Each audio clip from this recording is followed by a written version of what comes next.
Assalamualaikum warahmatullahi wabarakatuh. Terkait dengan masalah Tiko, kalau menurut saya ini masalah yang sangat pelik ya, karena saya lihat itu sertifikatnya tidak ada di mereka, tapi rumahnya fisiknya mereka kuasai selama ini, dan kejadian ini juga sudah berlangsung selama belasan tahun ya. Hingga ceritanya seperti apa sulit dikorek karena ibunya Tiko sendiri kan sudah mentalnya sudah rusak ya. Mungkin sebabnya apa kita nggak tahu juga.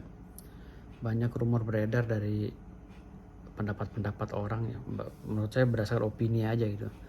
Belum ada fakta hukum yang memang bisa memperjelas apakah status rumah itu atau si Tiko sendiri itu anak dari siapa. Namun pandangan hukum saya bahwa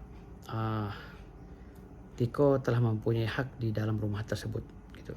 Berapa puluh persennya nanti tergantung dari putusan pengadilan. Untuk ibunya pun mempunyai hak di situ. Terlepas dari Tiko itu anak angkat atau anak kandung. Memang ada pemisahan persentase pembagian untuk anak kandung dan anak angkat, itu beda. Itu ada di dalam undang-undang pun ada, di dalam pasal-pasal pun ada.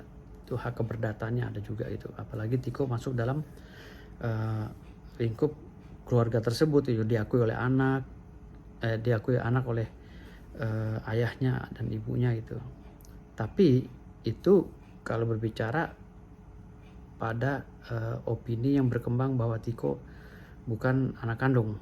Tapi kalau Tiko anak kandung, itu rumah murni buat dia beserta ibunya. Namun kenapa lantas sertifikat ini jatuh ke tangan orang? Saya curiga di sini ada indikasi mafia tanah yang memang sengaja memutarbalikkan, seakan-akan membuat cerita bahwa ayahnya Tiko ada hutang di situ. Lalu ayahnya Tiko itu menyerahkan sertifikat kepada orang lain, yang mungkin akhirnya oleh mafia tanah dibikin lelang di bawah tangan atau apalah propaganda, sehingga keluarlah sertifikat dan dia bermain dengan BPN. Itu yang kita takuti, karena selama ini orang yang saya dengar katanya BPN orang-orang mau menyita tanah itu, si orang yang sudah menerima sertifikat ini, mempunyai sertifikat ini, itu nggak bisa katanya. Mau ngeksekusi rumah tersebut untuk mau dikosongkan tuh nggak bisa, karena Tiko dan ibunya bertahan. Nah ini ada apa? Pasti ibunya mempertahankan, itu ada masalah dengan sertifikat tersebut. Nah ini yang perlu dikaji. Mungkin ada pemalsuan tanda tangan ayahnya Tiko, atau di sini juga ada orang-orang pihak-pihak lain dari pihak keluarga ayahnya Tiko yang memang menggelapkan atau mengkaburkan sejarah tanah dan riwayat rumah itu gitu loh. Nah itu kita perlu pendalaman secara hukum perdata ya. Nanti akan bisa mengarah kepada ranah hukum pidana gitu. Makanya kita lihat dulu seperti apa Tiko. Kalau untuk mengurus ibunya Tiko, kita acungi jempol ya dengan berbagai macam cerita. Nah, kalau untuk masalah tetangganya yang banyak, menurut saya banyak memojokkan Tiko ya, walaupun mereka sudah membantu Tiko selama ini. Tapi saya lihat kenapa tetangganya itu kalau memang membantu, membiarkan semak belukar ada di rumahnya, hingga benar-benar rumah itu seperti rumah hantu.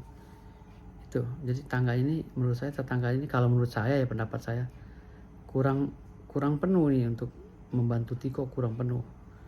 Kenapa saya berbicara begini? Karena tetangganya semuanya udah mulai berbicara bahwa dia udah pernah membantu Tiko dan lain-lain. Sebenarnya hal ini kan gak perlu diceritakan ke halayak ramai itu. Tapi ya udah, ini udah berkembang, banyak opini yang berkembang ya. Kita lihat nanti perkembangan seperti apa. Tapi yang jelas saya sebagai lawyer akan membackup Tiko sampai di mana saya akan ikuti perkembangannya. Terima kasih. Wassalamualaikum warahmatullahi wabarakatuh. Salam hormat dari saya, pengacara Koboy.